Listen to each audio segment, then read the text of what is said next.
मेरे YouTube channel में आप सभी का स्वागत है। प्रेमानंद जी महाराज की प्रेरणा और आदर्श पर चलते हैं और आपको भी चलने का निवेदन करते हैं।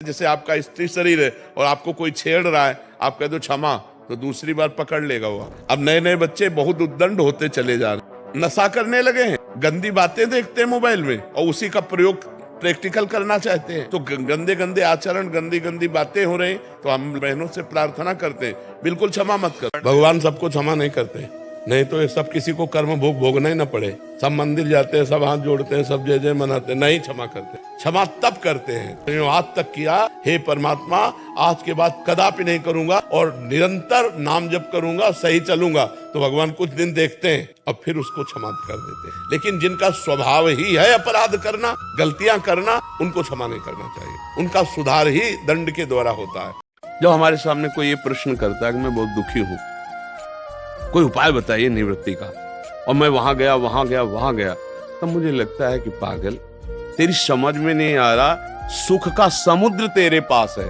पानी में मीन प्यासी, मुझे सुन सुनी आवे हासी। बाहर भटकने से क्या होगा? तुम्हें राम नाम प्रिय है, कृष्ण नाम प्रिय, हरि नाम प्रिय, राधा नाम, जो प्रिय लगे उसको जप के तुम देखो। तुम्हारे हृदय में इतना माल भरा हुआ है कि तुम्हें आंख खोलने की जरूरत ही नहीं पड़ेगी। क्रोध को शांत करने के लिए एक ही उपाय है। जैसे आप आए हो, हम संत हैं, तुम्हारा हमारे प्रति क्या कर्तव्य है, ये हम देखेंगे तो हमें गुस्सा आ जाएगा। लेकिन जब हम ये देखेंगे कि ये संसार से आए हुए गृहस्थी जन है और हम भगवत मार्ग में चलने वाले संत हैं, इनके प्रति हमारा क्या कर्तव्य, कभी गुस्सा नहीं आएगी। आप गाली भी दोगे तो जैसे अपना बच्चा छोटा तुलतुला के गाली दे तो क्या करेंगे, दुलार ही करेंगे ना, ऐसे ही आए। अगर मेरी पत्नी पूजा पाठ कर रही हो, क्या उसका फल उसके पति को प्राप्त होता है?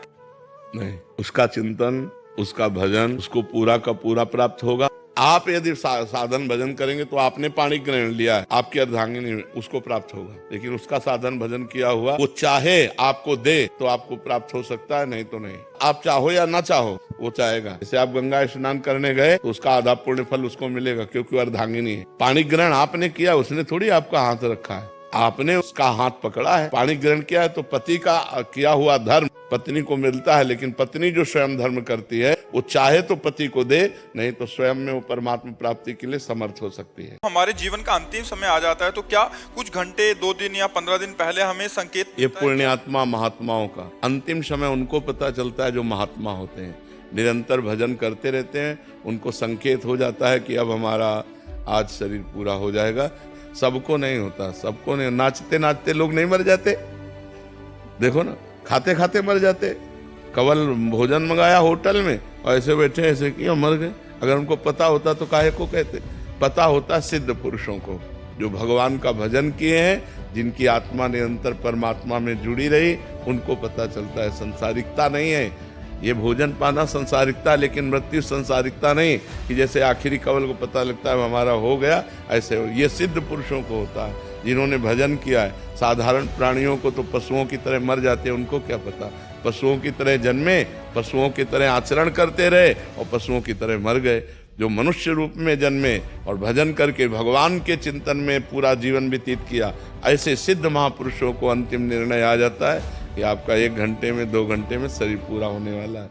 अगर धनी बहुत जल्दी बनना है तो सही उपाय है कि जो जीवों को आवश्यकता नजर आवे, हमें ढूंढना नहीं, स्वाभाविक कोई बीमार है, कोई ऐसा है, कोई, उसको हम सेवा में लगा दें, वो अपने आप आपके पाप को नष्ट करके ना श्री का वर्धन कर देगा। चैनल को सब्सक्राइब कीजिए, लाइक कीजिए, कमेंट कीजिए और शेयर कीजिए, ताकि हमारे वीडियो आप सभी तक पहुंचे।